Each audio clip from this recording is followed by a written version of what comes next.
क्या वो रीजन है एग्जैक्ट जिसकी वजह से एक लड़की को पीसीओडी या पीसीओएस होता है? पहले कहा जाता था कि 9 ईयर्स से पहले होती थी। आज की डेट में उसकी डेफिनेशन ही चेंज कर दी है क्योंकि पीरियड्स लड़कियों को जल्दी आने लगे हैं बिकॉज ऑफ द एनवायरनमेंट। तो अब उसको हम बोलते हैं 8 ईयर्स से पहले आ जाता है, तो वो प्रीकॉशियस प्यूबर्टी होता है। तो 10 साल तक अब हमें पता चल जाता है अगर किसी को पीसीओडी के सिम्टम्स आ रहे हैं, और जितना जल्दी ये चीज़ पता चल जाए वो लड़कियों को हम जागरूक कर पाते हैं। बहुत सी लड़कियों की कंप्लेन रहती है कि पीसीओडी में वेट लॉस करना बहुत ज्यादा मुश्किल वेरी हो जाता वेरी है। डिफिकल्ट। तो ऐसा क्यों होता है? इंसुलिन रेजिस्टेंस एक ऐसी प्रॉब्लम है जिसके चलते आपका जो फूड है वो डाइजेशन में आपको प्रॉब्लम करेगा, तब तक वो क्योर नहीं हो सकता है। एंड वो जो क्योर होगा it is a combination of 60% diet and 40% exercise. तो वो आपको बहुत हेल्प करेगा इस चीज़ के अंदर। बॉडी में क्या साइंस दिखते हैं जो समझ जाना चाहिए कि हाँ ये पीसीओडी के सिम्टम्स हो सकते हैं? Irregular periods is the most common जिसकी वजह से लड़कियां हमारे पास आती हैं। तो उसके अलावा सिम्टम्स के अंदर उसको एक्ने हो सकते हैं, उसको एक्सेसिव हेयर ग्रोथ हो सकती है, हेयर लॉस हो सकता है, स्कैल्प हेयर लॉस हो सकता है उसको थोड़ा थोड़ा। उसके अलावा उसके अंदर अक्सर ये पाया जाता है कि जो ये waist is to hip ratio होती है वो उसको बढ़ती हुई दिखती है। इन स्पाइट ऑफ एक्सरसाइजेज उसको दिखेगा कि ये रेशियो उसकी बढ़ रही है। एक्एंथोसिस नाइग्रिकेंस, डार्कनिंग हो जाती है स्किन फोल्ड्स की, specially at the nap of the neck हो जाता है या स्किन फोल्ड्स में हो जाता है। कोई भी पीसीओडी का पेशेंट है उसके लिए एक आइडियल हेल्दी प्लेट या बैलेंस्ड मील जो कहते हैं वो कैसा होना चाहिए कि सारे पोर्शंस हो इस मात्रा में, तो जा करके उनका थोड़ा सा पीसीओडी कंट्रोल में रह सकता है। तो उसमें हम उनसे ये कहते हैं कि जो आपके प्रोसेस्ड मीट्स हैं इसको कम करके लो फैट डाइट लो, कार्बोहाइड्रेट्स नॉन, आप आलू चावल और चीनी इसका कट डाउन कर दीजिए। आलू चावल चीनी, करेक्ट, ये तीनों बंद। बंद। लड़कियों को क्रेविंग्स बहुत ज्यादा होती है, स्पेशली शुगर क्रेविंग्स। Yes. कि हर टाइम कुछ ना कुछ मीठा खाने का मन होता है।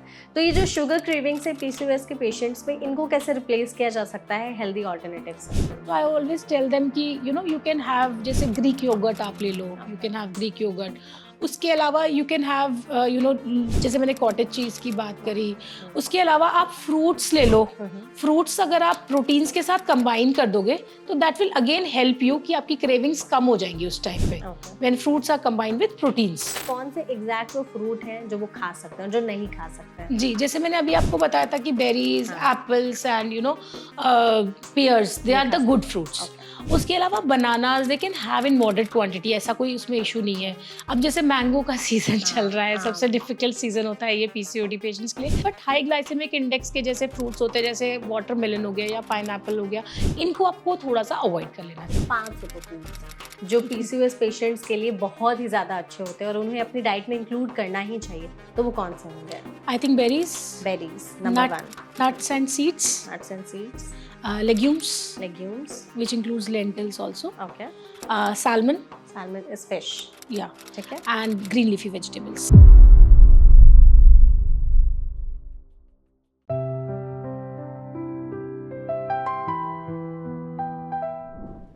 हेलो हाय एवरीवन, मैं हूं आपके साथ मेघा और आप देख रहे हैं एनबीसी लाइफ। और आज के हेल्थ पॉडकास्ट में हम एक बहुत ही इम्पॉर्टेंट टॉपिक पर बात करने वाले हैं। ये टॉपिक आजकल लड़कियों में बहुत ज़्यादा बढ़ते जा रहा है, इसके केसेस काफ़ी ज़्यादा बढ़ते जा रहे हैं, साथ ही हमारे लिए ये एक अलार्मिंग सिचुएशन भी बनते जा रहा है। हम बात करने वाले हैं पीसीओडी और पीसीओएस पर। तो आखिर ये है क्या, इसके सिम्टम्स हमें कैसे नज़र आते हैं और डाइट के ज़रिए इसको कैसे कंट्रोल या फिर रिवर्स किया जा सकता है, इसके बारे में आज के इस हेल्थ पॉडकास्ट में हम बहुत ही ब्रीफली डिस्कस करने वाले हैं। जिसके लिए हमारे साथ इस सेशन में जो गेस्ट जुड़ी हुई हैं उनका नाम है डॉक्टर श्वेता मेंदिरत्ता, जो कि एसोसिएट डायरेक्टर हैं और हेड भी हैं मरेंगो एशिया हॉस्पिटल में ऑब्स्टेट्रिक्स एंड गायनेकोलॉजी डिपार्टमेंट में। तो सबसे पहले इस सेशन में तो डॉक्टर आपका बहुत बहुत स्वागत है। Thank you Megha for inviting me here. Thank you so much, आप इस सेशन में जुड़ी हमारे साथ। I think it's very nice कि आपने एक ऐसा टॉपिक चूज किया आज डिस्कस करने के लिए which is actually becoming very very common in today's era. Exactly. और उसके बारे में बात करना सबसे ज्यादा अहम इसलिए क्योंकि इसके लिए ना कोई ऐसी दवाई नहीं है। इट्स द लाइफस्टाइल डिसऑर्डर और lifestyle change is the therapy. बिल्कुल, आपने ये चीज सही बात कही। करना is the best idea about PCOS. Exactly, और इससे हम लोग ज्यादा से ज्यादा जान पाएंगे इसके बारे में, क्योंकि आपने भी कहा कि कोई बीमारी नहीं, this is a lifestyle disorder. तो आई थिंक लाइफस्टाइल में चेंजेस लाएंगे तो वैसे वैसे ही ठीक होते ही जाएगा। बट डॉक्टर, जिस हिसाब से इसके केसेस बढ़ रहे हैं आजकल, यंग गर्ल्स में भी इसके केसेस बहुत ज़्यादा देखने को मिल रहे हैं, आपके लिए ये सिचुएशन कितनी चैलेंजिंग हो जाती है कि 10-12 साल की लड़कियां हैं जिनकी पीरियड्स अभी स्टार्ट ही हुए होते हैं उनको डायग्नोस हो जाता है कि ये पीसीओएस का शिकार हो चुकी हैं, इनको पीसीओडी है। तो ऐसे में आप क्या फिर उन पेशेंट्स के साथ कैसे डील करते हैं? आपने एक बहुत ही अच्छी चीज़ से स्टार्ट किया। आपने ये बोला 10 से 12 साल, तो वो एक अलग चीज़ हो जाती है। That is about precocious puberty, जो कि पहले कहा जाता था कि 9 ईयर्स से पहले होती थी। आज की डेट में उसकी डेफिनेशन ही चेंज कर दी है, क्योंकि पीरियड्स लड़कियों को जल्दी आने लगे हैं बिकॉज ऑफ द एनवायरनमेंट। तो अब उसको हम बोलते हैं 8 ईयर्स से पहले आ जाता है, तो वो प्रीकॉशियस प्यूबर्टी होता है। तो 10 साल तक अब हमें पता चल जाता है अगर किसी को पीसीओडी के सिम्टम्स आ रहे हैं, और जितना जल्दी ये चीज़ पता चल जाए, वो लड़कियों को हम जागरूक कर पाते हैं कि आप जल्दी से अपने लाइफस्टाइल को इम्प्रूव करो, अपने फ़ोन्स को मम्मा पापा को वापस दे दो और अब अपने फ़ोन से दूर हो जाओ। You should have a good lifestyle. आपको एक्सरसाइज करने जाना चाहिए, आपको खेलने जाना चाहिए। और 10 से 12 साल एक बहुत ही क्रूशियल एज होती है, क्योंकि इस टाइम पे ना अभी आपका पढ़ाई का प्रेशर नहीं आया होता है। सो अगर आप उनको बोलो कि आप खेलो, आप 8 घंटे की अच्छे से नींद लो, आप अच्छे से डाइट लो, तो वो एक मॉडिफाइबल एज होती है। जब आप लाइफस्टाइल को मॉडिफाई कर सको तो वो थोड़ा सा इजी होता है, अगर बच्चे को सही से समझा दिया जाए तो। आपने यहाँ पर डॉक्टर फोन की बात की कि फोन अपने मम्मी पापा का दे दो, ऐसा क्यों? Because they have become very sedentary. वो रील्स देखते देखते देखते देखते उनका दिन कैसे बीत जाता है, उनको लगता है कि मम्मा हम बहुत थक गए, मम्मा हमारे साथ ये हो गया या वो हो गया। और अल्टीमेटली वो पूरा दिन सिर्फ फोन्स के साथ या टीवी के साथ या गैजेट्स के साथ बिता देते हैं। करेक्ट। तो इससे अच्छा अगर उनके फोन्स उनके मम्मा पापा के पास हो, तो मुझे लगता है कि उनको खेलने भेजना और आसान हो जाएगा, या उनकी डाइट जो होगी वो उस तरह से मॉडिफाई करना आसान हो जाएगा। Because with phones when they are, तो उनको लगता है कि दे ईट जंक फूड खाते रहते हैं, साथ साथ फोन देखते देखते जंक फूड। जैसे हमें, इफ वी रिमेंबर, हम मूवी देखने जाते हैं तो वी ईट पॉपकॉर्न्स, खाना है, कोल्ड ड्रिंक पीनी है, ये सब चीजें खाते हैं। सो मुझे लगता है वो शायद वो और आपको और मोटिवेट करता है कि आप जंक फूड खा लो, जो फोन्स की वो है। And then because of sedentary lifestyle ये पीसीओडी और बढ़ जाता है। एग्जैक्टली। अच्छा डॉक्टर, सबसे पहले तो मुझे ये बताइए कि पीसीओएस और पीसीओडी में क्या डिफरेंस है, क्योंकि बेसिक्स ही हम लोग पहले क्लियर कर लेते हैं। तो PCOD is polycystic ovarian disease. Okay. PCOS is polycystic ovarian syndrome. Okay. They both are almost similar things only. दोनों में कोई ऐसा फर्क नहीं है। सिंड्रोम जो होता है वो कलेक्शन ऑफ सिम्टम्स है जो एक डिजीज की वजह से हो रहे हैं। ओके। तो जब किसी की ओवरीज की मॉर्फोलॉजी जो है वो हमारी पीसीओडी की तरफ है, मतलब उसके इमेच्योर फॉलिकल्स ज्यादा बन रहे हैं, फॉलिकल्स मैच्योर नहीं हो पा रहे हैं, ओवुलेशन नहीं हो पा रही है, तो वो पीसीओडी की पेशेंट है। अगर उसके साथ साथ उसको सारे सिम्टम्स हो रहे हैं कि उसके पीरियड्स इरेगुलर हो रहे हैं, उसको एक्ने हो रहा है, उसको हर्सुटिज्म मतलब बालों की ग्रोथ उसको ज़्यादा हो रही है, या गले पे फोल्ड्स पे, स्किन फोल्ड्स पे डार्कनिंग हो रही है, केंथोसिस नाइग्रिकेंस हो रहे हैं, तो वो पीसीओएस की तरफ पे जा रहा है। Okay. It is like that. Okay. तो जैसे आजकल सोशल मीडिया के ज़माने पर लोग पीसीओडी पीसीओएस के बारे में डिस्कस करते रहते हैं, लड़कियां अपने सिम्टम्स वगैरह या अपनी लाइफ स्टोरी शेयर करते रहती हैं, तो लोग बोलते हैं कि पीसीओडी का जो पेन है वो रियल है, we can not ignore that. True. लेकिन आपने जैसे कहा कि लाइफस्टाइल डिसऑर्डर भी है, तो हम लोग एक तरफ देखते हैं कि हाँ, कुछ ऐसी लड़कियां हैं जिनकी लाइफस्टाइल खराब है, उनकी ईटिंग हैबिट्स खराब है, वो बाहर का बहुत खाती हैं, पिज्ज़ा, बर्गर, ये सारी चीज़ें, नो एक्सरसाइज, नथिंग, और उन्हें पीसीओडी हो रहा है एंड दे आर सेइंग कि भाई मुझे तो पीसीओडी हो गया, I can't do anything about it. And then एक दूसरा सेक्शन भी है जो कि हेल्दी ईटिंग है, जो हेल्दी खाते हैं, एक्सरसाइज भी करते हैं, उनकी लाइफस्टाइल भी अच्छी है, स्टिल उन्हें पीसीओडी हो जाता है। तो फिर इन दोनों में कैसे हम डिफ्रेंशिएट करें कि क्या वो रीज़न है एग्जैक्ट जिसकी वजह से एक लड़की को पीसीओडी या पीसीओएस होता है? तो मैं ये कहना चाहती हूँ कि यस, जब आप अल्ट्रासाउंड कराओगे तो दोनों के जो मॉर्फोलॉजी होगी वो पीसीओडी मिल जाएगी, चाहे वो जंक फूड खा रही थी या जिसका हेल्दी लाइफस्टाइल था। बट जो हेल्दी लाइफस्टाइल को परस्यू कर रही है लड़की, आई एम वेरी श्योर कि उसको सिम्टम्स नहीं आएंगे पीसीओडी के। That is the difference.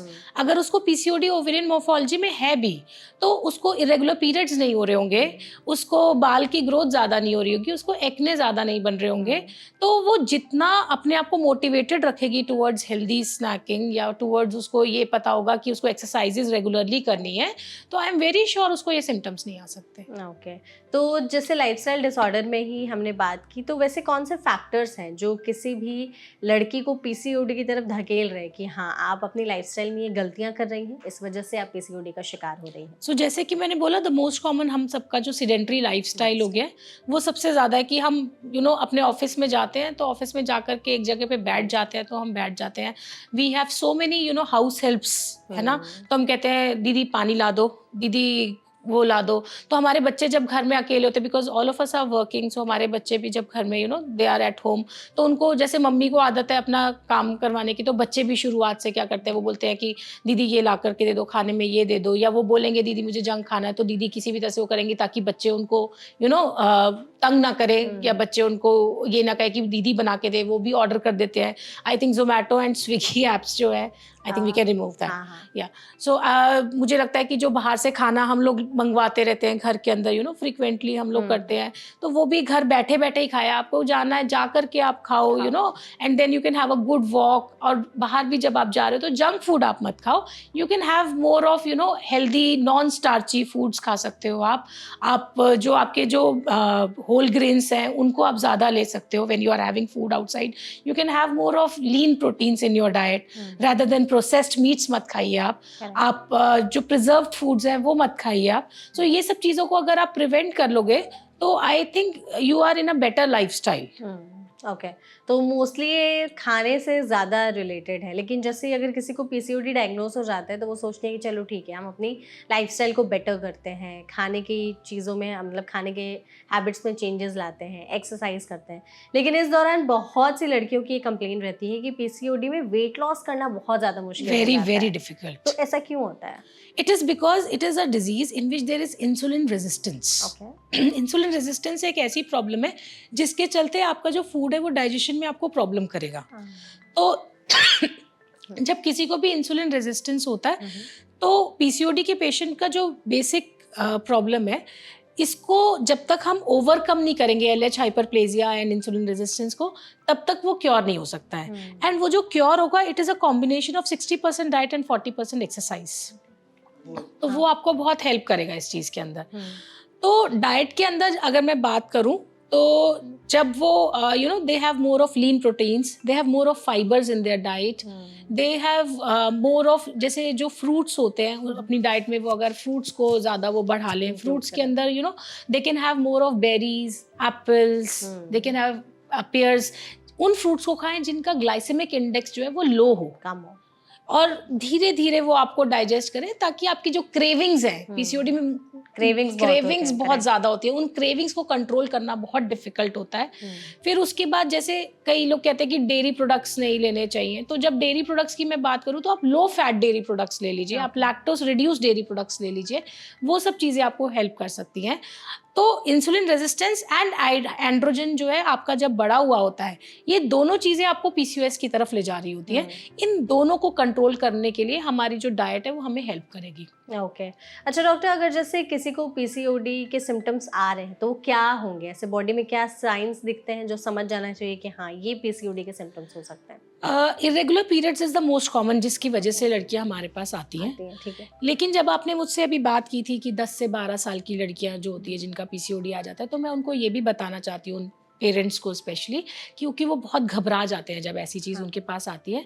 तो उनको irregular periods at the age of 10 to 12 से बहुत ज़्यादा टेंशन में नहीं आना चाहिए कि पीसीओडी आ गया, क्योंकि जो हमारी हाइपोपिट्यूटरी एक्सिस होती है, हाइपोथैलेमस पिट्यूटरी एक्सिस, उसको मैच्योर होने के लिए 18 ईयर्स की एज चाहिए होती है। तो तब तक अगर आपके पीरियड्स थोड़ा सा डिले होके आ रहे हैं तो it is okay, until unless कि बच्चे का वेट आपको बहुत ही इनअप्रोप्रिएटली वेट गेन होता हुआ नहीं दिख रहा है, हाँ, उस तरफ अगर वो जा रहा है, then you are in a difficult situation. अगर बच्चे का मेटाबॉलिक रेट ठीक है, उसका वेट ठीक है, वो एक्सरसाइजेस कर रहा है, या आपको पता है कि आपका बच्चा डाइट सही रूप से ले रहा है, then there is no problem. Okay, तो उसके अलावा सिम्टम्स के अंदर उसको एक्ने हो सकते हैं, उसको एक्सेसिव हेयर ग्रोथ हो सकती है, हेयर लॉस हो सकता है, स्कैल्प हेयर लॉस हो सकता है उसको थोड़ा थोड़ा।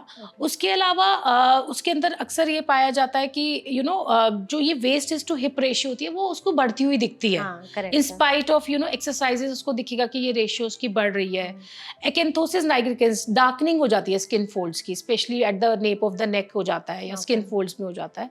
तो ये सब चीज़ों को देखना बहुत ज़रूरी होता है अगर हमें ऐसी चीज़ें मिल रही है, इनअप्रोप्रिएट वेट गेन मिल रहा है।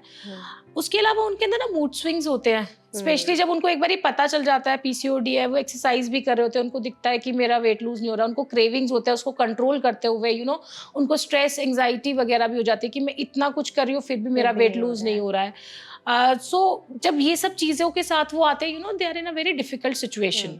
सो द की टू इट जब मैं उनको बताती हूँ तो वो ये कि आप जितनी भी मेहनत कर रहे हो, it is definite that your body is asking for escalation of the मेहनत, मतलब एक स्टेप आप और अहेड मेहनत करो, एक स्टेप और अहेड मेहनत करो, और कहीं ना कहीं पे there might be a fault. वो फॉल्ट को कैच करना बहुत जरूरी है टाइमली, कि आपका वो फॉल्ट कहाँ पे है। स्पेशली जैसे जो वर्किंग लेडीज हैं, हमें ये इंश्योर करना होता है कि जब वर्किंग लेडीज है, मैं उनको ये बोलती हूँ कि आप आधे घंटे से ज्यादा एक जगह पे मत बैठो। आपका ऑफिस आपको ये नहीं कह रहा कि आप वॉशरूम नहीं जा सकते, आप you can go to rest room, आपका ऑफिस ये नहीं कह रहा है आपको, you can easily walk ahead, आप बालकनी में जा सकते हो 5-10 मिनट के लिए, एक चक्कर मार के फिर आप वापस आ जाओ। और I think 30 to 35 minutes of exercises आपको अगर आप अपने बाकी चीज़ों को दे सकते हो तो डेली आप 30 to 35 मिनट्स ऑफ एक्सरसाइजेज को आप आसानी से दे सकते हो। तो what you can do at that time is कि आप 5 days in a week 35 minutes of exercises करो and you will be much better. तो डॉक्टर, जैसे आपने जितने सिम्टम्स बताए हैं उसमें आपने कहा इरेगुलर पीरियड जो है सबसे कॉमन सिम्टम्स होता है, तो पैमाना क्या देखा जाए कि कितने टाइम तक पीरियड्स इरेगुलर हो रहे हैं, किस फ्रीक्वेंसी में हो रहे हैं, या और उसमें क्या अबनॉर्मलिटीज दिख रही हैं, तो ये पीसीओडी की तरफ इशारा है? तो मोस्टली क्या होता है कि हम कहते हैं कि 30 days की जो होती है वो रेगुलर साइकिल होती है, but it is never exact 30 days। 30 days जिस दिन खत्म हुए उस दिन से 30 डेज जिस दिन स्टार्ट हुए, करेक्ट, जिस दिन स्टार्ट हुए, but it has to be a range. हमारी जो बायोलॉजिकल क्लॉक है वो एक रेंज में चलती है, कभी भी ऐसा नहीं होता कि एक डेट फिक्स कर दी तो ऐसा होता तो हर महिला को पता होता कि उसको इस डेट पे पीरियड्स आ रहे हैं। So it is always a range. So I always say कि 30 days के विद इन 1 week, चाहे वो इधर आए चाहे वो इस तरफ आए, तो that is normal, it is okay, you should not get worried about it. अगर आप you are having like this, मतलब आप most probably you are an ovulating female. ठीक है। सो पीसीओडी क्या है, ये एक एनओवुलेटरी डिसऑर्डर है। सो कि ओवुलेशन नहीं हो पाती। अगर आपको ओवुलेशन नहीं हो रही होती तो आपको पीरियड्स विद इन 30 days, मतलब इधर या 1 week इधर में ऐसा ना हो, ऐसा हो ही नहीं सकता। आपको होंगे ही होंगे अगर आपको ओवुलेशन हो रही है तो। Okay, it is like that. So जब, जैसे कि मैंने आपको इनिशियली बताया था कि इमेच्योर फॉलिकल्स होते हैं, फॉलिकल्स मैच्योर नहीं हो पाते, तो जब वो फॉलिकल्स मैच्योर नहीं हो पाते तो ओवुलेशन नहीं होती, ओवुलेशन नहीं होगी तो आपको पीरियड्स नहीं आएंगे। सो जब आपको ये पीसीओडी हुआ तो पीरियड्स जो जब हमने इरेगुलर की बात की तो किसी किसी को जल्दी हो सकते हैं, ठीक है। So it can be with in 20 days, उसको जल्दी जल्दी आ रहे हैं, उसको बहुत उसको पता ही नहीं चल रहा, कभी 20 days पे आ गए, कभी 24 days पे आ गए, कभी उसको 15 days पे आ गए, या फिर उसको पीरियड्स 35 days के भी बियॉन्ड आ रहे हैं। 35 days क्रॉस हो गए, उसको अभी भी पीरियड्स नहीं आ रहे हैं। किसी को उसमें 2 महीने पे आ रहे हैं, किसी को 2.5 महीने पे आ रहे हैं। देयर आर पेशेंट जिनको आते ही नहीं है। So what I tell my patients is that if you are having periods at least 9 cycles in a year, अगर आप 9 cycles at least in a year ovulate कर रहे हैं and you are having your periods, then it is absolutely fine. Okay, इसमें ज्यादा tension लेने वाली बात नहीं है। करेक्ट। सो अपने आप को अगर हमें सोचना भी है टुवर्ड्स इट तो हम इस तरह से सोच सकते हैं। ओके, ठीक है। तो जैसे आपने पीरियड्स का तो हमें बता दिया, एक बार किसी को पीसीओडी हो जाता है तो फिर ओवरऑल बॉडी में हमें क्या क्या चेंजेस देखने को मिलते हैं पीसीओडी होने के बाद? जैसे कि मैंने बोला इंसुलिन रेजिस्टेंस सिंड्रोम है, तो इसमें LH हाइपरप्लेजिया के चांसेस होते हैं। पीरियड जब इरेगुलर होते हैं, eight the same time stress वगैरह भी होता है, तो स्ट्रेस प्लस पीसीओडी जब वो साथ में होने लग जाता है तो देखा जाता है कि मतलब पफिनेस आ जाती है बॉडी के अंदर, किसी किसी की काफ़ी ज़्यादा वेट गेन हो जाता है, waist to hip ratio increase हो जाती है, स्कैल्प हेयर लॉस भी कई बार किसी किसी को हो जाता है, एक्ने हो जाते हैं, पिंपल्स आएंगे। उसके अलावा उनको हेयर ग्रोथ होती है, specially excessive hair growth, thick होंगे वो हेयर कंपैरेटिवली। ओवरऑल बॉडी पर, फेस पर ज़्यादा, but there are certain scoring systems होते हैं कि किसी किसी को बैक में आ जाते हैं, किसी किसी को ब्रेस्ट हेयर ग्रोथ हो जाती है। So it can be at multiple places. So वो स्कोरिंग सिस्टम होता है जिसके अंदर हम देखते हैं, बट मोस्टली जब पेशेंट्स हमारे पास आते हैं तो वो हमें फेशियल हेयर ग्रोथ ज़्यादा बोलते हैं। ओके, तो ये सारे चेंजेस पीसीओडी हो जाते हैं तो आते हैं। तो डाइट से कितना पीसीओडी को हम रिवर्स कर सकते हैं या कंट्रोल में रख सकते हैं? Control is the right word. Okay, या so we can not reverse it. Reverse मतलब आपकी ओवेरियन मोर्फोलॉजी अगर ऐसी है तो सिर्फ डाइट से तो नहीं, ये डाइट प्लस एक्सरसाइज से काफी फायदा हो जाएगा, और रिवर्स भी काफी हद तक हो जाता है। आई हैव सीन पेशेंट्स जिनके एकदम रेगुलर साइकिल्स सडनली होने लग जाते हैं क्योंकि वो अपने लिए कॉन्शियस हो जाते हैं, तो वो ध्यान रखते हैं अपना। ओके, ये चीज़ है। तो डाइट अगर हम उसके बारे में ही बात करना चाहें तो अगर कोई भी पीसीओडी का पेशेंट है उसके लिए एक आइडियल हेल्दी प्लेट या बैलेंस्ड मील जो कहते हैं वो कैसा होना चाहिए कि सारे पोर्शंस हो इस मात्रा में तो जा करके उनका थोड़ा सा पीसीओडी कंट्रोल में रह सकता है? तो उसमें हम उनसे ये कहते हैं कि जो आपके प्रोसेस्ड मीट्स हैं ये इसको कम करके लो फैट डाइट लो, कार्बोहाइड्रेट्स, नॉन स्टार्ची फूड्स लीजिए आप, ओके। जो आपके रिफाइंड कार्ब्स हैं उनको थोड़ा सा आप कम कर दीजिए बेसिकली। तो होल ग्रेन्स को आप इंक्रीज कर दीजिए। ठीक है। उसके अलावा आप जो आपके जो लीन प्रोटीन्स होते हैं जैसे लेग्यूम्स, लेंटिल्स, इनको आप इंक्रीज कर दीजिए। बेरीज को आप इंक्रीज कर दीजिए। फ्रूट्स के अंदर जैसे कि आपका एप्पल्स हो गया, बेरीज, पेयर्स, इनको आप इंक्रीज कर दीजिए जिनका लो ग्लाइसेमिक इंडेक्स है। उसके अलावा you can have more of fibre rich diet. आप ग्रीन लीफी वेजिटेबल्स ज़्यादा खाइए। सैल्मन जो कि फिश है, that is again a good protein diet for the patients of PCOS।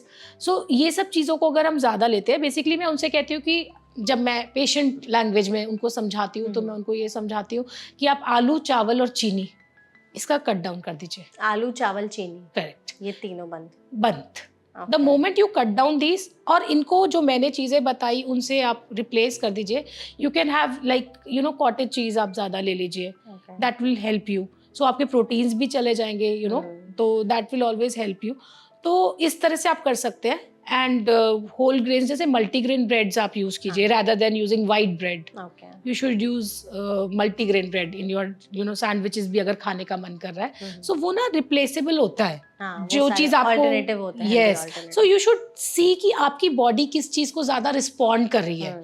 जब आपने अपना वेट चेकलिस्ट किया, आपने देखा, so when they go to a dietitian, there are dietitians who are giving PCOS specific meals these days. So when they give that, वो देखती हैं कि आपकी बॉडी किस चीज को सबसे अच्छा रिस्पॉन्ड कर रही है, आपको टेस्ट वाइज क्या अच्छा लग रहा है, आपको किस चीज को खाने से क्रेविंग्स कम हो रही हैं। सो ये सब चीजों को एनालाइज करना बहुत जरूरी है to say what is a balance meal, because it should be individualized for every PCOS patient. Exactly.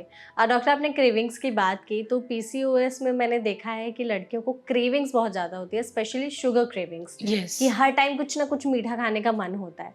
तो ये जो शुगर क्रेविंग्स है PCOS के पेशेंट्स में, इनको कैसे रिप्लेस किया जा सकता है हेल्दी ऑल्टरनेटिव से? सो जैसे कि जब बहुत स्पेशली प्री मेंस्ट्रुअली उनको कई बार बहुत ज़्यादा क्रेविंग्स होती है कि मीठा चाहिए, मीठा चाहिए। So I always tell them कि यू कैन हैव जैसे ग्रीक योगर्ट आप ले लो, you can have Greek yogurt. उसके अलावा यू कैन हैव जैसे मैंने कॉटेज चीज़ की बात करी, उसके अलावा आप फ्रूट्स ले लो। फ्रूट्स अगर आप प्रोटीन्स के साथ कंबाइन कर दोगे तो that will again help you कि आपकी क्रेविंग्स कम हो जाएंगी उस टाइम पे, when fruits are combined with proteins. उसके अलावा you can have something like, जैसे आपको क्रेविंग हो रही है तो थोड़ा बहुत, जब वो मुझे बोलते हैं मैम थोड़ा सा कुछ खाने दो, थोड़ा सा, तो मैं कहती हूँ थोड़ा सा dark chocolate you can try, लेकिन वो भी बहुत ज्यादा क्वांटिटी में या हैबिचुअल नहीं बनाना चाहिए। ठीक है। आपने जैसे फ्रूट्स की बात की, तो बहुत सारे फ्रूट्स ऐसे होते हैं जो ज्यादा शुगरी होते हैं इन कंपैरिजन टू कुछ ऐसे फ्रूट्स होते हैं।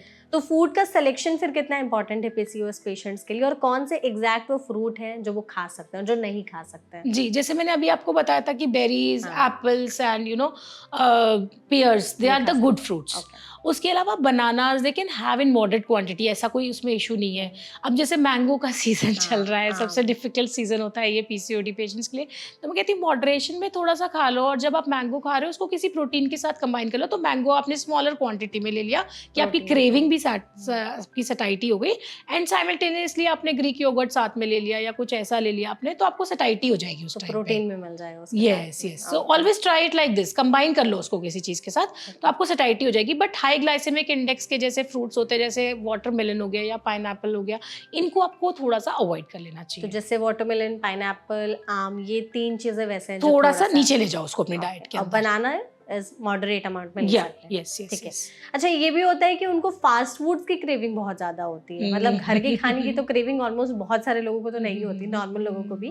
PCOS पेशेंट्स को जैसे कुछ स्नैक मंचिंग करना है कि कुछ तला भुना खा ले या कुछ चाइनीज खा ले, तो ये ऐसा क्यों होता है फिर? आई थिंक अगर हम आजकल के घरों की बात करें तो ज्यादातर घरों में अब एयर फ्रायर एंट्री ले चुका है, so I think that is a good option अगर हम एयर फ्रायर की बात करें, because I have seen in my own house also, मतलब मुझे लगता है उसमें बिल्कुल भी आपको ऑयल की जरूरत नहीं है, and the food cooked is awesome, so they help us. Again जैसे एयर फ्राइड पॉपकॉर्न्स जब लोगों को मन करता है तो यही अगर एयर पॉप दोगे वो तो दे आर गुड। उसके अलावा you can have baked foods. Baked foods आपको हेल्प कर सकते हैं। अगेन ग्रिल्ड फूड्स आपको थोड़ा सा हेल्प कर सकते हैं, जैसे ग्रिल्ड चिकन खा लिया आपने तो वो आपको सटाइटी दे जाते हैं।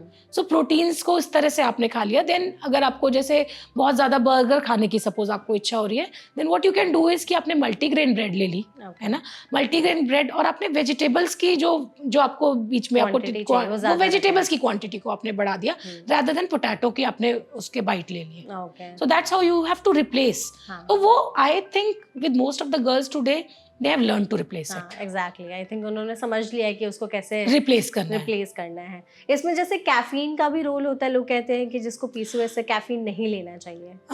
Caffeine is not the right thing. मुझे लगता है उसको मॉडरेशन में लो, अगर 1 cup per day is okay. Problem is जो पीसीओडी के पेशेंट है वो सिर्फ कैफीन नहीं लेते हैं, they will have a creamy milk with it, they will have sugar added to it. So वो सब चीजें भी उनको नुकसान पहुंचाती है rather than just the caffeine. तो अगर जैसे कैफीन लेना ही है तो फिर कौन सा बेवरेज ले सकते हैं और किस अमाउंट में ले सकते हैं? So I think green teas are better. Green tea. Yeah. So green tea में if I see, I have advised patients jasmine tea and chamomile tea and herbal teas. I think they are helping them to stay calm also rather than just relieving in, PCOD.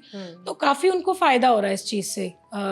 And another thing is sugar should not be added, I feel. उसमें चीनी नहीं जाना चाहिए। अच्छा doctor, अगर हम पूरी body की बात करें तो जो लोग पीसीओएस के शिकार हैं इस वक्त, तो उनकी बॉडी को कौन से ऐसे न्यूट्रिएंट्स की कमी हो जाती है और कौन से न्यूट्रिएंट्स उन्हें सबसे ज्यादा जरूरी होते हैं? सो आई हैव सीन, इनफैक्ट मेरी स्टडी भी है इस चीज पर कि आई हैव सीन कि vitamin D deficiency is very very common in patients of PCOD, और वो विटामिन डी डेफिशिएंसी जो है वो पीसीओडी को एग्रवेट भी करता है at the same time. So they both are correlated with each other. So vitamin D deficiency अगर हम पूरी करके रखते हैं और ये सब चीज़ों को जो मैंने बताया, तो काफ़ी हद तक हमारी जो सप्लीमेंटेशन है वो हो जाती है। उसके अलावा बिकॉज कभी कभी क्या होता है कि पीसीओडी से लोग जब पीरियड्स नहीं आते तो लोगों को लगता है मुझे पीसीओडी इसलिए पीरियड्स नहीं आ रहे, बट एट टाइम्स उनको आयरन डेफिशिएंसी या ये अनीमिक होते हैं या मैग्नीशियम जिंक डेफिशिएंसीज होती है और उनको पता ही नहीं होता है कि उनको माइक्रोन्यूट्रिएंट डेफिशिएंसी होती है। उनको लगता है मुझे पीसीओडी इसलिए होता ही है कि वो डाइट कर रहे होते हैं, डाइट में वो प्रॉपर डाइटिशियन से बिना डाइट लिए करते हैं और वो खाना लॉन्ग टाइम के लिए बंद कर देते हैं। तो जो आप बेसिक मील्स है उनको अगर आप खाना बंद कर देते हो तो आपको न्यूट्रिशनल डेफिशिएंसीज हो जाती है, उससे ये पीसीओडी और एग्रवेट हो जाएगा। सो न्यूट्रिशनल डेफिशिएंसीज जैसे कि मैंने आपको बोला, मतलब विटामिन डी हो गया आपका, आयरन, मैग्नीशियम, ये सब चीज़ों को पूरा होना चाहिए। उसके अलावा vitamin C and vitamin E की क्वांटिटी जो हमारे एंटीऑक्सीडेंट्स होते हैं उनको भी पूरा करना बहुत ज़रूरी होता है हमें। तो विटामिन सी और ई का ध्यान रखना चाहिए उनको। सो ये न्यूट्रिशनल डेफिशिएंसीज जो होती है they are very very common because of the dieting that they are doing. So dieting नहीं करनी है उनको, ये बताना है हमें, मील स्किप नहीं करनी है, उनको रिप्लेस किस खाने को किससे करना है वो आना ज़्यादा ज़रूरी है। डॉक्टर, आपने न्यूट्रिएंट्स की बात की, तो जैसे अगर किसी को जानना हो कुछ ऐसे 5 सुपर फूड्स जो पीसीओएस पेशेंट्स के लिए बहुत ही ज़्यादा अच्छे होते हैं और उन्हें अपनी डाइट में इंक्लूड करना ही चाहिए, तो वो कौन से होंगे? I think berries number 1, nuts and seeds, legumes which includes lentils also, okay, salmon is fish, yeah, ठीक है, and green leafy vegetables. तो ये 5 सुपर फूड्स है जो पीसीओएस पेशेंट्स को अपनी डाइट में शामिल करना चाहिए। तो अगर जैसे उन्होंने डाइटरी चेंजेस कर लिए और अपने एक्सरसाइज पे भी वो वर्क कर रहे हैं, तो किसी भी एक पेशेंट में विजिबल रिजल्ट्स फिर कितने दिन में देखने को मिल जाते हैं? आई थिंक 3 months, 3 महीने अच्छे खासे दिखते हैं। ओके, तो 3 महीने तक उन्हें थोड़ा वेट करना चाहिए क्योंकि लोग जल्दी करते हैं। हाँ, कि मैंने आज से डाइटिंग शुरू कर दी, अब से एक्सरसाइज किया तो मुझे फास्ट रिजल्ट्स चाहिए, लेकिन 3 महीने का टाइम होता है। Actually what happens is 2 to 4 weeks में रिजल्ट स्टार्ट हो जाते हैं। ओके, 2 से 4। लेकिन उसमें क्या होता है जब 2 से 4 वीक्स में गर्ल्स को दिखते हैं रिजल्ट तो उनकी क्रेविंग्स उतनी पीक पे चली जाती है। तो जो उस पीक की क्रेविंग्स को कंट्रोल कर लेंगी वो 3 महीने में रिजल्ट्स दिखा देंगे। It's like that. अच्छा, क्रेविंग्स के अलावा मूड स्विंग्स भी बहुत होते हैं पीसीओएस पेशेंट्स के साथ, तो मूड स्विंग्स के साथ हैंडलिंग वाली जो चीज़ है वो फिर आप लोग उन्हें कैसे सजेस्ट करते हैं? So we have to break that chain. Okay, it's a cycle, vicious cycle होती है, इसको ब्रेक करना है हमें। सो जो स्ट्रेस होता है, स्ट्रेस की मुझे पीसीओडी है, स्ट्रेस की मुझे क्रेविंग्स को कंट्रोल करना है, स्ट्रेस की मैंने ये खाया, हम कुछ भी खा रहे होते तो डर लगता है कि गिल्ट फील होता है। सो वो स्ट्रेस का जो साइकिल है उसको जब ब्रेक कर देते हैं तो मूड स्विंग्स ऑटोमेटिकली कंट्रोल हो जाते हैं. प्रॉब्लम इज स्ट्रेस से हम रिलेशंस में भी स्ट्रेन आने लग जाता है. करेक्ट है. सो द मोमेंट वो जो स्ट्रेन है उसको हम कंट्रोल कर देंगे तो मूड स्विंग्स ऑटोमेटिकली कंट्रोल हो जाते हैं. ओके. अच्छा, तो ये जो पीसीओएस पेशेंट्स हैं इनमें हार्मोनल इम्बैलेंस, इंसुलिन रेजिस्टेंस, ये सारी चीज़ों को आप एक बार समझाइए कि कितना ज़्यादा बढ़ जाता है जिस वजह से उनकी बॉडी जो है वो किसी भी चीज़ को जल्दी मतलब रिजल्ट नहीं दे पाती है, जो परेशान हो जाते हैं वो. So basically what happens is that जैसे कि मैंने आपको बताया था कि it is a disease in which immature follicles रहते हैं. फॉलिकल्स मेच्योर नहीं नहीं होते. ओवुलेशन जो होता है हो नहीं पाती है. साइकिल्स एनओवुलेटरी होती है. जब साइकिल्स एनओवुलेटरी होती है तो एक फीडबैक मैकेनिज्म जाता है ब्रेन के अंदर which causes LH hyperplasia. LH hypothalamus pituitary axis से जो ये हार्मोन्स रिलीज होते हैं वो इस तरह से रिलीज होते हैं कि they become imbalanced. Eight the same time जो इंसुलिन रेजिस्टेंस होती है ये भी इसमें रोल प्ले करती है. तो what happens is that there is androgen hyper sensitivity की इसमें कंडीशन हो जाती है कि एंड्रोजन ज़्यादा रिलीज होते हैं जिसकी वजह से मैंने आपको बताया था कि एक्ने और हर्सुटिज्म वगैरह होती है. सो ये सारे हार्मोन्स का जो इम्बैलेंस होता है ये इंटर रिलेटेड होता है आपस में. So all these things lead to a situation which is anovulation, chronic anovulation जिसे हम बोलते हैं. तो ये पूरा एक साइकिल बनता जाता है और फर्दर ये और डिट्योरेट होते जाते हैं जो हार्मोन्स होते हैं. ओके. अच्छा, इस टाइम पर जैसे जब लोग डाइटिंग कर रहे होते हैं, एक्सरसाइज कर रहे होते हैं, तो बहुत सारी लेडीज़ के साथ कंप्लेन ये रहती है कि उनको कॉन्स्टेंटली लो एनर्जी फील होती है. ऐसा लगता है कि बॉडी में अब जान ही नहीं बची, बहुत थकावट लग रहा है, कुछ भी करे तो बहुत जल्दी थक जा रहे हैं या एनर्जी डाउन लग रही है. तो ये क्यों होता है फिर? जैसे कि मैंने आपको बताया था ना कि विटामिन डी लेवल्स कम हो जाते हैं. वो Nutrition डाइटिंग कर रही होती है deficiency. तो उनकी न्यूट्रिशन डेफिशिएंसीज होती है. स्ट्रेस की वजह से ये चीज़ होती है. फिर स्पेशली फॉर वर्किंग वुमेन वो सुबह जल्दी उठती है कि उनको एक्सरसाइज करना है, खाना बनाना है, फिर वर्क प्लेस पे जाना है. अगेन ये उनको तंग करती है situation. So all these causes a low energy in them. But the moment जैसे कि आपने मुझसे पूछा था कि उनको कब रिजल्ट दिखते हैं, तो वो 3 मैंने कहा था 3 महीने में. इन सब चीज़ों को ओवर पावर करके जब आप 3 महीने में अपने रिजल्ट दिखने लगते हैं तो सडनली आपको लगेगा there is a change in energy levels. Suddenly आपको वो एनर्जी लेवल्स बहुत बहुत बेटर लगने लगेंगे. स्पेशली जब मैंने आपसे अभी स्ट्रेस की भी बात की या हमने सिम्टम्स की भी बात की, तो इनफर्टिलिटी एक बहुत ही कॉमन सिम्टम है पीसीओडी वाले पेशेंट्स के अंदर कि कंसीव करना मुश्किल होता है. तो वो भी एक स्ट्रेस का कारण होता है. वो भी लो एनर्जी लेवल्स कर देता है at the same time. That is also very very important for them कि ये साइकिल जो होता है वो स्ट्रेस से इनफर्टिलिटी और इनफर्टिलिटी की वजह से और stress. So it happens like this for most of them. So वो भी लो एनर्जी लेवल्स कर देता है उनको. तो फिर इस बात में सच में है सच्चाई कि पीसीओएस पेशेंट्स को कंसीव करने में बहुत प्रॉब्लम होती है या जब वो प्रेगनेंसी प्लान करने जाएंगे तो उन्हें बहुत दिक्कतों का सामना करना पड़ेगा? ये ना पहले से ये सोच लेना कि कि प्रेगनेंसी नहीं हो पाएगी is not the right answer. So मैं उनसे ये कहती हूँ, स्पेशली जैसे गर्ल्स जो वर्किंग है, अब मैरिज हो रही है, तो मैं उनसे ये कहती हूँ 2 चीज़ों का ध्यान रखने को कहती हूँ. मैं उनसे ये कहती हूँ कि एक तो जब भी आप प्रेगनेंसी प्लान करो, आपको लगे कि you are financially stable and you are prepared for a pregnancy, go ahead with it. आप 3 to 4 मंथ्स आप ट्राई करके देखो. आपने 3 to 4 मंथ्स ट्राई किया और फिर भी अगर आपको प्रेगनेंसी नहीं हो पा रही है तो आप मेरे पास आइए. आपने 3-4 महीने, स्पेशली वो लड़कियां जिनको रेगुलर पीरियड्स हो रहे हैं, जो अपनी हेल्थ का ध्यान रख रही है, जिनके अंदर विटामिन डी डेफिशिएंसीज नहीं है, जिन्होंने folic acid, vitamin B12 regular रूप से 1 month prior to conceiving use किया, दे कंसीव. ऐसा नहीं है कि कंसीव करना मुश्किल हो. अगेन आई टेल देम कि बहुत ज़्यादा, सेकेंड थिंग जो मैं उनको बोलती हूँ, बहुत ज़्यादा डिले मत करना ये चीज़ इन अप्रोचिंग अ डॉक्टर और planning for pregnancy. So plan, if you know you are a PCOD patient, तो timely plan करना is a very good idea, because at times in today's era we find that हमारे जो follicular reserve, जो eggs का reserve होता है females के अंदर, वो भी धीरे धीरे डिक्रीज हो जाता है और वो कब फास्टर पेस पे डिक्रीज होता है ये कभी भी पता नहीं चलता है.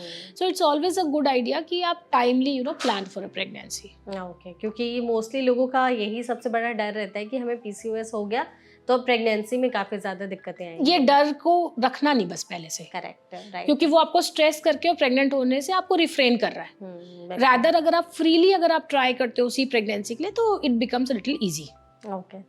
डॉक्टर, हमारे पास ना कुछ फूड आइटम्स के लिस्ट हैं. आप प्लीज़ बताइएगा कि PCOS पेशेंट्स को ये खाना चाहिए कि नहीं, और इसकी जगह अगर नहीं खाना चाहिए तो हेल्दी ऑल्टरनेटिव ऑप्शन क्या हो सकते हैं.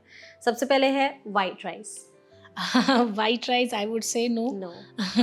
एंड जैसे मैंने पहले ही बोल दिया था, आलू चावल चीनी नो। नहीं। सो जिनको बहुत मन करता है तो दे कैन हैव किनोआ सैलेड और एनीथिंग। किनोआ को अगर आप खा के देखोगे, अगर अच्छे से प्रिपेयर्ड हो, तो आपको पता नहीं चलेगा कि वो राइस है कि किनोआ है। या milk. Milk low fat, lactose reduced. Okay. Banana. Banana in moderation. चीज। लो फैट चीज। लो फैट चीज। Okay. Maida. Zero. Zero. Okay. Multigrain, flours are better. Okay. And then you can have millets and all more. वो ज़्यादा better Yeah. है. Okay. Fried snacks. Not at all. Okay. White bread. No, multigrain is better. Multigrain is better. Okay. Cold drink, soda.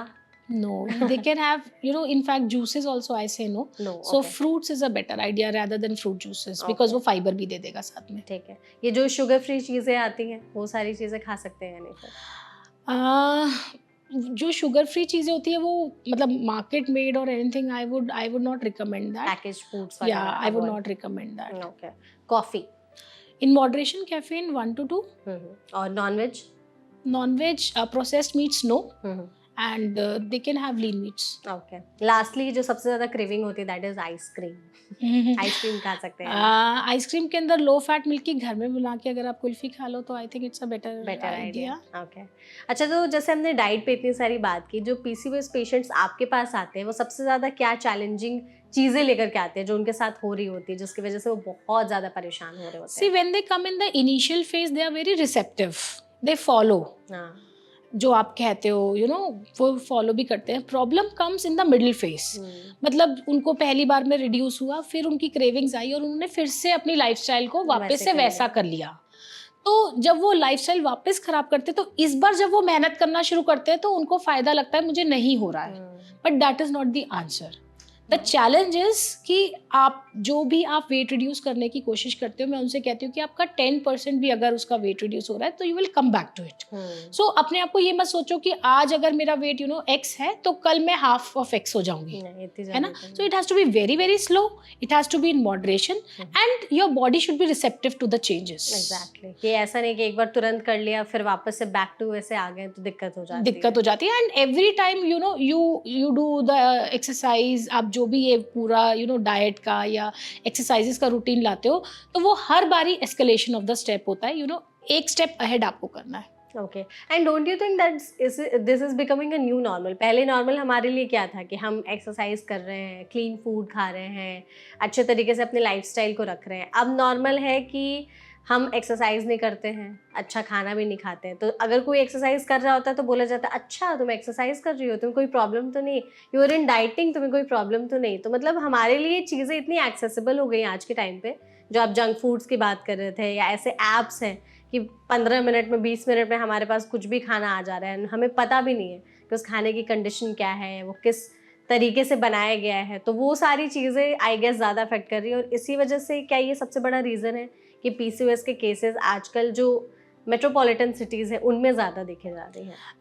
I feel I am sorry but I can contradict him. So I feel like I think girls have now become aware because of the social media. आपका podcast channel हो गया इस तरह से because of the social media I think girls have become aware and once again they have changed their lifestyles. बिल्कुल. तो ऐसा भी है क्या कि सिर्फ किसी एक पर्टिकुलर एज ग्रुप में पीसीओएस के केसेस ज़्यादा आते हैं या किसी भी एज ग्रुप में आ सकता है? तो जो लोग ज़्यादा जिनकी एज हो गई है लाइक 30-40 उनमें भी आ जाते हैं cases? Correct, it can come in that age group also. और जैसे एक बार प्रेगनेंसी प्लान कर ली, प्रेगनेंसी हो गई, उसके बाद भी पीसीओएस आ सकता है? It can. ओके. और इसमें मेनोपॉज का फिर कुछ रोल होता है? Not exactly menopause but it has been seen. जैसे मैंने आपको इंसुलिन रेजिस्टेंस की बात की तो दे बिकम, जब ये और लेटर एज में अगर आपको आ रहा है किसी को भी तो उसमें ना डायबिटीज़ वगैरह होने के चांसेस होते हैं. सो मेटाबॉलिक सिंड्रोम्स के चांसेस हो जाते हैं ऐसे पेशेंट्स को. तो जैसे जो पीसीओएस के पेशेंट है, अगर हम उनको अवेयर करना चाहें कि आप अभी से इसको कंट्रोल करो, तो पीसीओएस के कारण और कौन कौन सी बीमारियां होने के चांसेस होते हैं? जैसे कि मैंने बोला infertility was one of the things, है ना, जो इवेंचुअली आता है सामने. इनफर्टिलिटी के अलावा डायबिटीज़ होता है जो लेटर एज ग्रुप्स के अंदर आ जाता है बाद में जाकर. विटामिन डी डेफिशिएंसी होता है तो आगे जाके आपके बोन्स वगैरह में भी पेन्स हो सकता है, especially when you are exercising with vitamin D deficiency. उसके अलावा there is a entity endometrial cancer जो आगे जाकर के chronic anovulation is one of the causes of endometrial cancer. उसके चांसेस बढ़ जाते हैं जी. ओके. तो आई थिंक लड़कियों को थोड़ा अवेयर हो जाना चाहिए कि ये सब चीज़ें होती हैं। हम चाहेंगे गो टू होम मैसेज आप हमारी ऑडियंस को ज़रूर दें, जो भी लेडीज़ इस वीडियो को देख रही हैं पीसीओएस से रिलेटेड, कि उन्हें क्या करने की ज़रूरत है अभी से ही अपने लाइफस्टाइल में, ताकि उसको ज़्यादा से ज़्यादा कंट्रोल किया जा सके। So I would just say that number one should be aware, you know, कि awareness is the key. Correct. Awareness about your own lifestyle, awareness about your own body, and it's, you know, body, mind and soul. इन तीनों चीज़ों को अगर हम अपने नियंत्रण में जब रख लेते हैं, you know, so बॉडी इसलिए क्योंकि हम अपनी बॉडी से अगर अवेयर होते हैं कि कहीं हमें पीसीओडी तो नहीं हो रहा है या ऐसा कुछ भी नहीं है, तो बॉडी इसलिए, माइंड इसलिए कि हमारा कंट्रोल होना चाहिए कि हमें क्या खाना है और क्या नहीं खाना है, हमें एक्सरसाइज करनी है, हमें एडिक्वेट स्लीप लेनी है, हमें अपनी बॉडी हाइड्रेटेड रखनी है, ये हमें अपने दिमाग को समझाना होगा। करेक्ट। एंड सोल इसलिए कि हमें अपनी सोल को सटाइटी देनी है, यू नो, कि what ever is happening around me, I am okay with it and I will fight with it, you know, my best. या सो रिमेन काम सो दैट आपके मूड स्विंग्स वगैरह ये सब चीज़ें ना हो। सो अगर हम इन तीनों का नियंत्रण कर लेते हैं, so I think we can save ourselves from the symptoms that arise due to PCOD. Exactly. I hope इस सेशन के जरिए हमने PCOS पर, डाइट से रिलेटेड, लाइफस्टाइल से रिलेटेड बहुत सारी बातें की हैं, एंड जितने भी सवाल आपके मन में होंगे उन सभी सवालों के ज़्यादा से ज़्यादा जवाब देने की भी कोशिश की है। आपको इस पॉडकास्ट में आई होप मज़ा आया होगा डॉक्टर। बहुत थैंक यू सो मच हमारे साथ जुड़ने के लिए। एंड ऑडियंस, अगर आपके मन में इसके अलावा भी कोई सवाल है तो आप कमेंट सेक्शन के जरिए हमसे पूछ सकते हैं। ऐसे और भी हेल्थ रिलेटेड पॉडकास्ट के लिए हमारे चैनल MDT लाइफ को फॉलो करना बिल्कुल भी ना भूलें। Thank you.